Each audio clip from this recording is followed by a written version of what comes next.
Coconut oil, get ready to move over. There is a new kid on the block. You may not use it to cook with, but palm oil is in several products you use on a day-to-day basis. From food items, such as instant noodles, chocolate, margarine, ice cream, cookies, pizza dough, packaged bread, to cosmetics such as lipstick, to detergents, soaps, and shampoos. Palm oil is even used as a biofuel, diesel. 68% of palm oil is used in food products, 27% in cosmetics, detergents and other industrial products, and around 5% is used as a biofuel. Palm oil is an edible vegetable oil, derived from the reddish pulp of the fruit of oil palms. Humans have been using oil palm for thousands of years.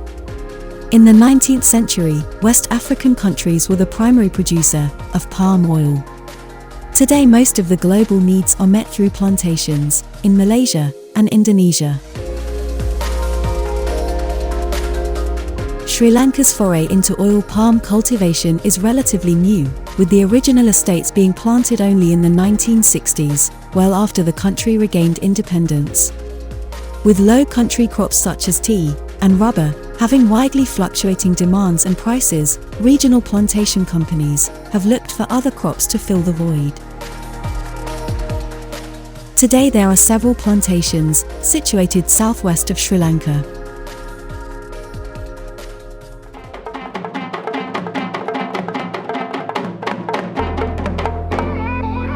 The oil palm thrives in tropical conditions.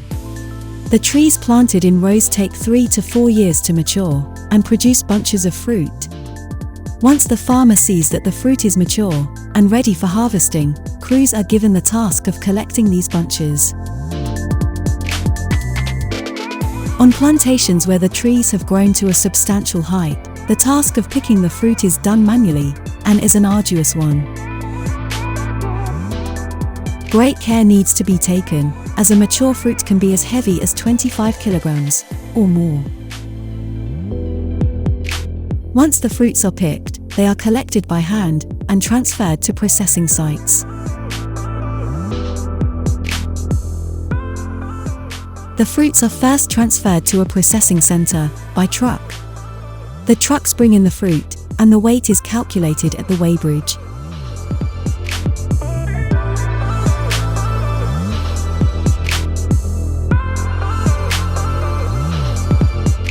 Once the fruits are discharged into the storage area, it's fed into a hopper, an attached feeder belt, which is the start of the processing cycle.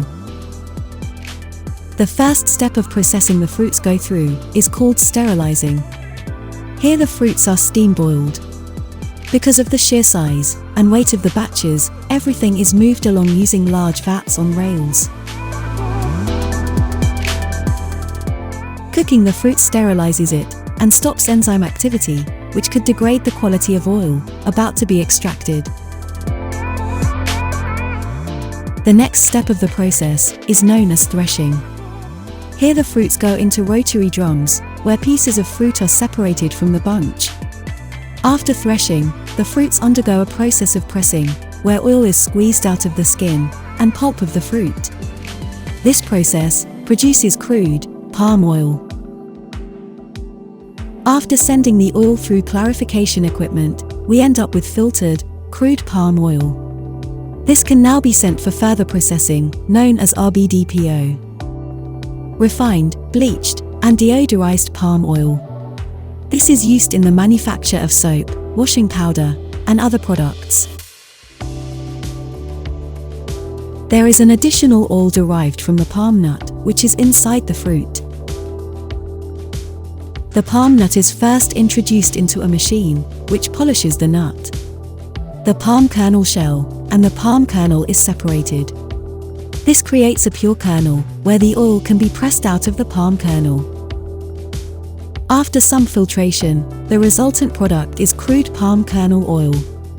The byproducts of the kernel shell and palm nut are used for a variety of uses, including boiler fuel and fertilizer.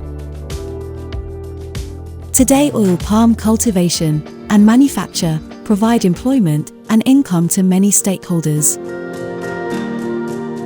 The RPCs, while benefiting, will give back to its workers in terms of better living conditions and amenities. Cultivation of the oil palm in some countries have been linked to destruction of rainforests and uncontrollable clearing of biodiverse environments. However, the oil palm is the most efficient vegetable oil to cultivate, as the land area required is less than other sources.